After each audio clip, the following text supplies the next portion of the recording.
the queens and heroes acting out there on a silver screen. Come grab a seat, popcorn is on me. Camera speed. Sound production, take one.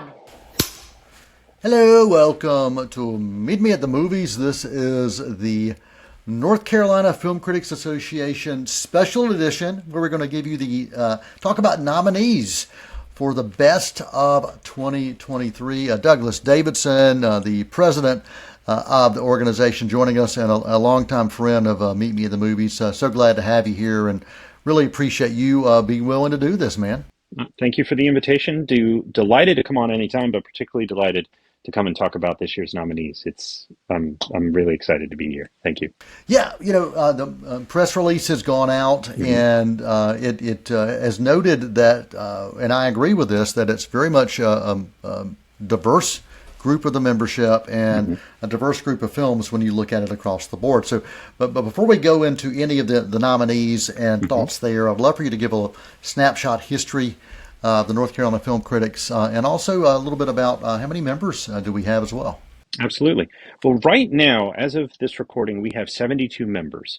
This is our 12th annual award ceremony. So we've been going on for a while. We were originally created by Kenneth Moorfield. So we owe a big thank you for him for getting the ball rolling and the original members. I, for one, didn't join until 2016, and it has been an honor to have served and to be of service, to quote one of our nominees this year, to this organization. But we have 72 members that either write for publications based out of North Carolina or live in North Carolina itself. We've got members in the Charlotte area, in Wilmington, in Asheville, in the Raleigh-Durham area, and everywhere in surrounding areas. So we're not very centrally located, which makes get-togethers difficult, but we do communicate in different ways to at least try to make sure that there are films, some of which ended up being nominated this year, solely because someone went, hey, here's a movie I think you guys need to see, and it just snowballed from there. So it's really been wonderful to see what everybody enjoyed and loved this year, particularly because with the fact that there's so many of us with so many different and wonderful opinions, that there's a lot of these nominees that I'm not seeing in other places. And that makes me as president really excited, if only because it means that we're not just focused on what has just come out in the fall, which is often considered like the award season, but we're looking throughout the year. And that's something that the North Carolina Film Critics Association does, is we consider any film that is released between January 1st of this year and December 31st of this year. So it could be something like Aquaman and the Lost Kingdom, which came out at the end of this month, or it could be, Wade in the Water, a really wonderful documentary that came out in February. So that one unfortunately didn't make the list, but it is an example of how far back we do go when we are considering things. We're not just looking at the big stuff that came out now, but everything throughout the year.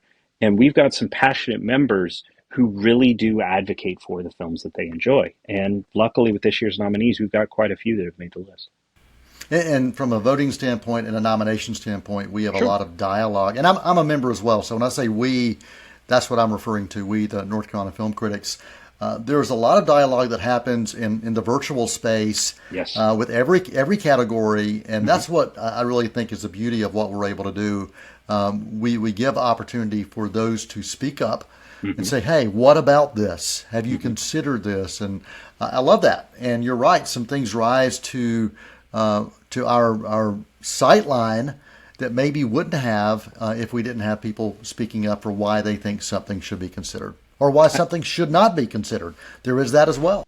Absolutely. And to be clear, with our nomination process, what we do is in the run-up to when our nomination ballot goes out, we do have these online spaces. We do have, some people have email and there's some specific to our organization spaces that we created for them to have this dialogue.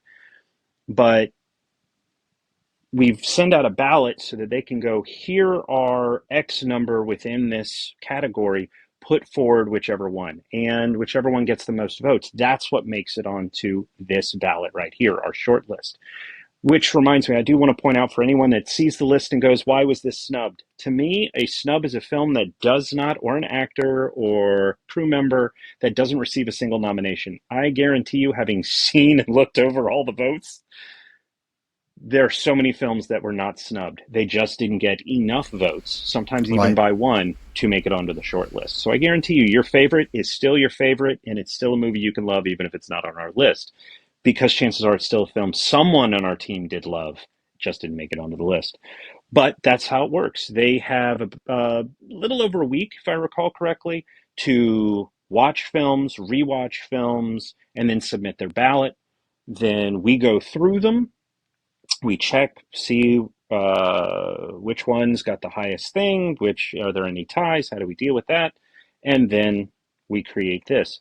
But it all begins with the dialogue of our members. It all Yeah. begins with listening to them and what's a film maybe we hadn't thought about, what about for this category, what about for that category. There's some really amazing discussions that were happening. It always makes me happy to hear people being passionate about this. And you're right. There are a lot of films that did not make the list, and it could have been by one or two votes. But let's talk about some of these votes. Sure. Some big time nominations that came out. There are a couple films that almost they were neck and neck, and it's actually been probably the most talked about two films of the year. Tell us about the top nominees. Well, I'm not at all surprised that the cultural event of the year, cinematic cultural event of the year, Barbenheimer, was heavily represented here. Now, I'm of the mind that just because a film gets a lot of nominations doesn't necessarily mean that it is the best movie of the year. However, there is arguments for both of these films in terms of direction, in terms of cinematography, production design, editing, direction, performance. These two films in particular bring a lot to the table and why they deserve to be nominated. So I personally wasn't too surprised to see these two films released the same weekend, each earning over $1 billion because audiences went to go see them, sometimes more than once. So I am not surprised that it has made it to our list and into so many categories, along with Poor Things, is also sort of up there with them and Killers of the Flower Moon, because people were sort of really excited about what each of these films brought to the table. Now, personally, one film that I'm super excited about that has gotten multiple nominations as well is Spider-Man Across the Spider-Verse. It is difficult being a sequel to an Oscar-winning film. My color. Can they pull it off? And to a large degree, they did. This isn't the place for reviewing Spider-Man Across the Spider-Verse, but to acknowledge that not only does it deserve to be on the list for Best Animated Film, but I am super excited that it made it onto our list for Best Film of the Year. Animation is a genre, so it is one method of storytelling. It is, to a degree, medium, but it is also genre. So I'm super excited it ended up on here. And we have, just within our narrative feature film category, a number of films that were not only popular, but critically beloved. And to me, that's super exciting to see, because so many folks look at a lot of nomination lists and go, I've never heard of these films. Just because you haven't heard of a film doesn't mean that it's bad. Just because you've heard of a film doesn't mean that it's good. But there are instances like on this list with Oppenheimer, Barbie, Killers of the Flower Moon, Poor Things, Spider-Man Across the Spider-Verse, where both of these things are true. It's super exciting to see. Yeah, it really is. And just to let folks know, Oppenheimer leads with 15 nominations, Barbie with 14. The two other films you mentioned, or two of the other films you mentioned, Killers of the Flower Moon and Poor Things, they both got 11. And then Spider-Man Across the Spider-Verse, 9. So it's, a lot of films, almost double digits there. And if you're out there wondering, okay, what's the most nominations ever for a film? That was actually last year with Everything, Everywhere, All at Once, 17 nominations. So these top two films were not too far behind from that for sure. Yep. And it's one thing that I will say about our organization that I've always liked, particularly this is my third year leading the organization, is that being part of the nomination process and seeing what does rise to the list, it's often different than what other folks are putting out there. And it makes me excited because to me, it represents the fact that we are seeing as much as we can and considering as much as we can. Does it mean that everything everywhere all at once is going to dominate on our list? If only because we all seem to think that, yes, it was worth it, just like this year with Oppenheimer and Barbie. And personally, I think Barbie is enough. So even with 14, it's still a strong contender. But they may be ending up on our list, but they're ending up on our list for multiple reasons. It's Right. not, we don't look at it from a box office perspective, and I'm so Right. stoked about that when it comes to our membership. Yeah, when you look at our list for best narrative film, we Hmm. have a top 10. Well, we say 10. We're not going to we're not ranking them, but Yeah. we're giving 10 films that we feel are worthy. And so when the voting process happens, the nomination process happens, we look at those that are in that top 10 category Hmm. or top 10 listing, even though we don't rank them. That's what I'm trying to say. I'll get it out there. I'll get It's it out okay. there. But there is a variety when you look at that list. We mentioned a few of them, but then Godzilla minus one. I mean, that's not typically a Godzilla film is not one that would typically be on a top 10 year-end list for Certainly not a modern organizations. Godzilla film. Exactly. Certainly not a modern Godzilla film. Exactly. Even though you may love it, it's not one that would typically rise to that level in the eyes of organizations. And this one did. And I am going to go back a few months when you and I talked about one of your most anticipated films of the fall, and Godzilla minus one was on there. And this is, I will say this, I'm not reviewing it, but I will say this is not a typical Godzilla film. And what I mean by that, it's not just monsters coming in and crushing everybody, what people may expect from that type of film. There's so much depth here, and that's one of the things that spoke to me about this film, and I will kind of leave it there. But all that to say, I'm really glad to see that we are looking at films across that very diverse landscape of cinema, and that's exactly what we got in our top 10, or our Absolutely. best of the year for sure. Absolutely. And just to piggyback off of that, when we spoke on that episode, I mentioned how this year, by sheer accident, I've been watching all of these Godzilla films. I watched Shin Godzilla, which came out a couple years ago. Highly recommend that one as well. But having seen Godzilla minus one now, it reminds me of the first Godzilla film, which I also saw this year. And so if you've seen that one, that's where your expectation should be. It should not be the American legendary MonsterVerse. It shouldn't be. I think it was Toa who did a lot of the. I mean, they were all man in a suit for a period of time, but the monsters battling. Right. This is much more of the original film, dealing with the people, dealing with the drama of the period, and what Godzilla comes to represent. But honestly, when we think about this film in terms of what it means, this can also be applied to a lot of the other films that we have on our nominations list, where each of them can be watched as both a sugary confection in a fantastical, total pink wonderland, but also has some layers to it where we explore Yes. some aspect of humanity. It's the same thing with Oppenheimer. It's with Killers of the Flower Moon. Personally, I'm stoked that films like Elemental and Nimona ended up on our best animated feature list because of the way that those films use their medium and the tools that that medium allows to really explore different themes of humanity and cultural integration and cultural identity and systemic systems. We've got nominees and makeup that are there because they look incredible, but also what is it that those makeups are helping to convey about the story. So we Right. have a lot of films on here that work on so many different levels, and I'm stoked about it. But also Godzilla minus one. That's right. That's right. Yeah, and it's not the Godzilla from One Crazy Summer either, but that That's is true. one of my favorites in the suit for sure. When you get Bobcat Goldthwait in a Godzilla suit and let him go crazy at a party, fun stuff. Fun stuff. We are joined right here on Meet Me at the Movies with Douglas Davidson, the president of the North Carolina Film Critics Association. We are talking some thoughts about the nominations this year for the 2023 awards, and when will they be announced? Let's ask that before we go to a break. When will the awards be announced, the winners? Absolutely. They should be announced January 3rd, 2024. The nominations were announced around noon on the 21st of December. We're expecting it to go live at noon, January 3rd.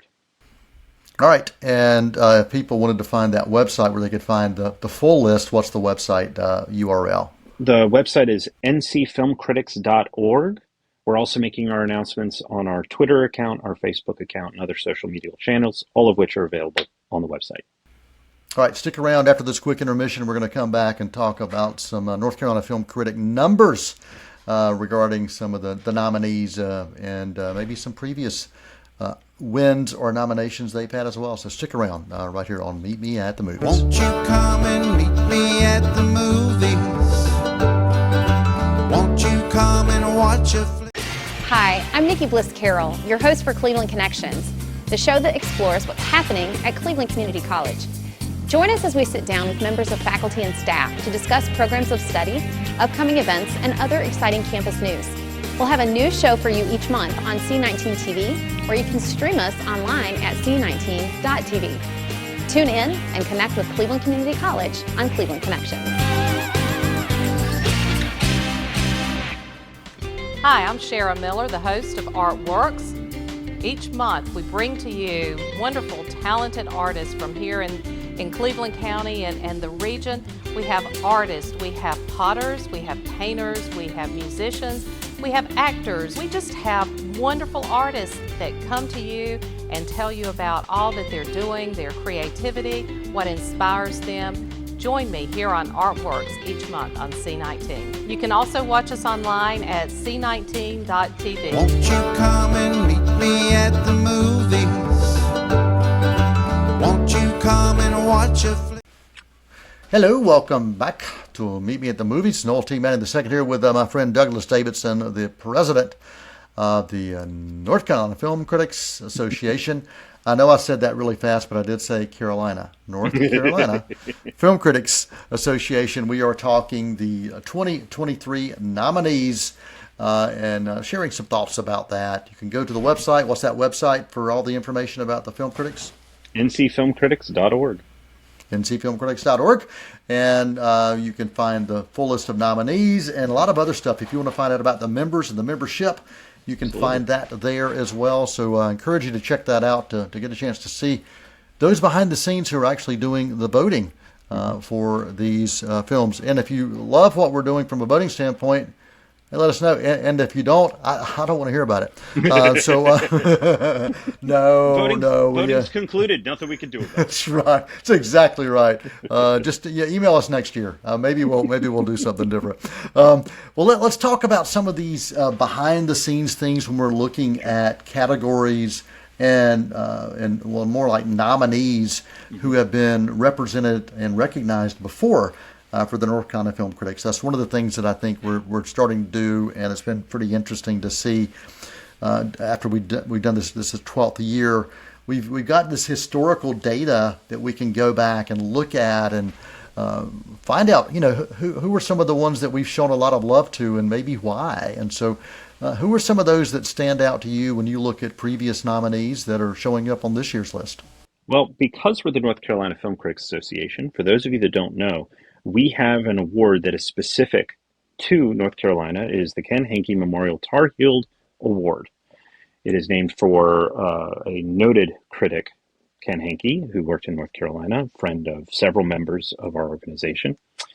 And last year, the winner of that award was Brian Tyree Henry, a phenomenal actor, and in this case, for his performance in the film Causeway. I forget if he is from North Carolina or just went to North Carolina School of the Arts. I believe he's from Fayetteville, so that would make him from North Carolina. Man, I mean, this guy swings in once a day, zip, zap, zop in his little mask and answers. Aren't you at school? Whoa, whoa, whoa, whoa, whoa, whoa, whoa, whoa. It's okay. It's a copy. He is an incredible actor, and one of the things that I love about the Ken Hankey Award is how we will look at actors, we will look at production companies, we'll look at producers, we'll look at films that may have been produced or released or focused on something related to North Carolina. But with something like this award... But, these are crazy. This is crazy. We really get to shine some light on who comes out of our state and the great work that comes out of our state. We're not just some place that people come to do a couple of scenes, like with the Hunger Games. Some people do some real work here or learned their craft here. And so with this award, we're really able to shine some light on that. In addition, something I'm super stoked about, I was born in 1980. So I came up in sort of the alt rock era. I wouldn't look like it, but I am a Nine Inch Nails fan. So the fact that Trent Reznor and Atticus Ross have now earned 3 nominations for different scores that these two have done, first for Soul, then for Mank, and now for The Killer.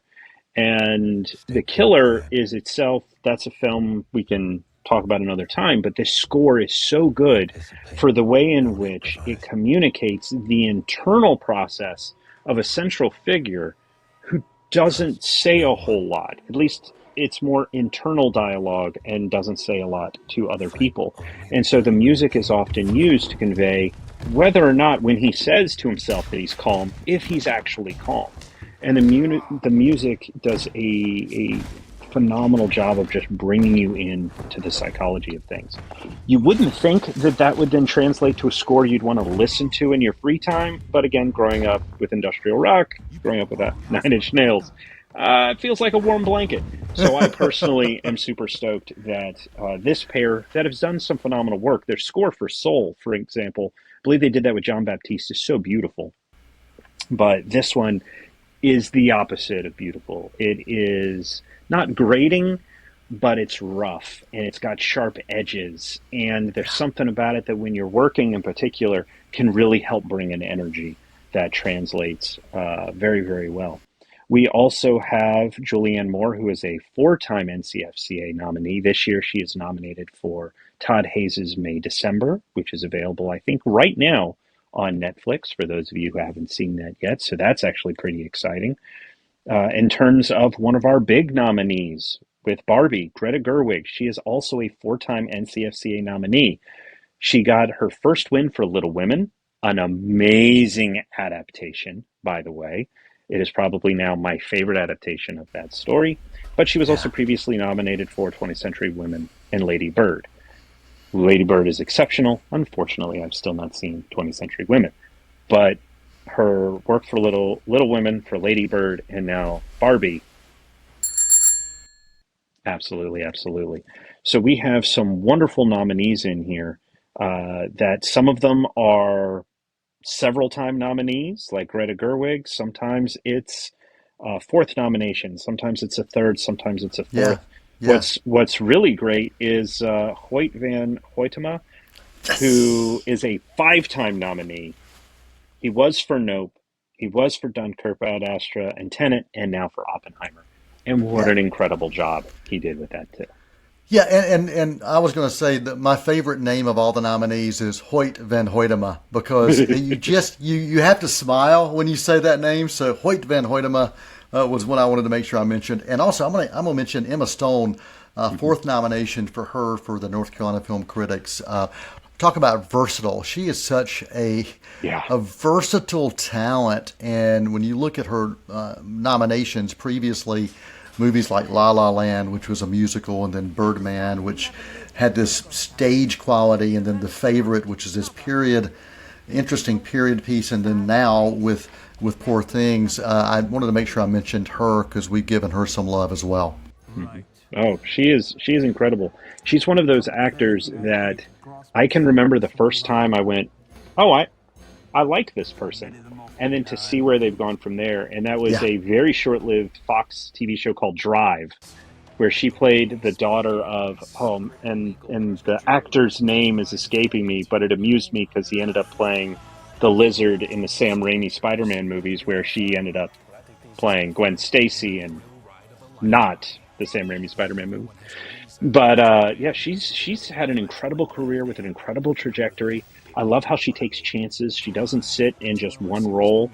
And certainly with Poor Things, as I understand it, she was a very active presence, not just on that set, but with the script and how everything was going to be executed. This is as much her performance, much as the character of Bella in Poor Things is very active with the agency of her own life. So is Emma Stone with this role and performance. So it's very much deserved the attention that she's getting. Absolutely. Well, Douglas, we've got about 3 minutes before we have to wrap this show. Wanted to make sure I gave you a chance to cover anything else relating to the nominees that you wanted to make sure you covered, either nominees or the organization, or what people need to know in order to find the winners and win. Well, again, our winners are going to be announced on January 3rd, 2024, around noon. You'll be able to find a full list of those, as you had mentioned, also our past winners, on our website, ncfilmcritics.org. The one thing I want to say, and we wouldn't have these nominees if it weren't for the membership, if it weren't for the people and organization who take what we do seriously. We are not working in a coal mine. We are not saving lives. We are not traveling to the moon. But when it comes to the art of cinema, and however you look at it, this group of individuals takes it incredibly seriously. We know how to laugh. We know how to have fun. We've got some comedies. We've got some horror films that are wonderfully represented here. We've got some serious films as well. But they have, our organization, I am proud to say, has such incredible minds and perspectives and ideas, and listening to them talk, quote unquote, as it's in digital spaces, has been so wonderful to really get some insight into how they look at, how they respect this craft. So when our organization picks its winners, it is because of the advocacy of this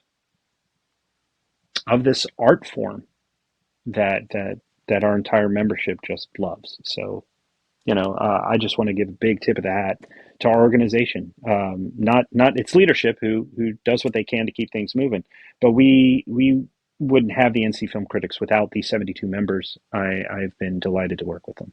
They are incredible. Yeah, and you have done such an amazing job from a leadership standpoint, and I applaud you and thank you for what you do and what you have done and what you will continue to do with this organization. And thanks for just being a friend. And I did get just got a text as people watching this, and they wanted to know if I knew who was the stunt double for Zac Efron for the Iron Claw, and that was me. So that is your answer. Yes, I was the stunt double for Zac Efron, the body double as well. So you can go ahead and write that down. I decided not to be credited for that because I didn't want people asking for my autograph. So Douglas, appreciate you spending time with us, man. And again, that website where people can find the winners and historical data on the North Carolina Film Critics and the awards. ncfilmcritics.org. Please come check us out. Appreciate you all spending time with us right here on Meet Me at the Movies, and the winners will be announced on January the 3rd. So until next time, for Meet Me at the Movies and for Douglas Davidson and for the entire cast and crew right here, we say thank you, and that is a wrap. Many films to view until we meet again. Next time we see you, we'll gladly fill you in. We'll tell about the happy and the sad ones. We'll talk about the good ones and the bad ones. Many films to view till we meet again.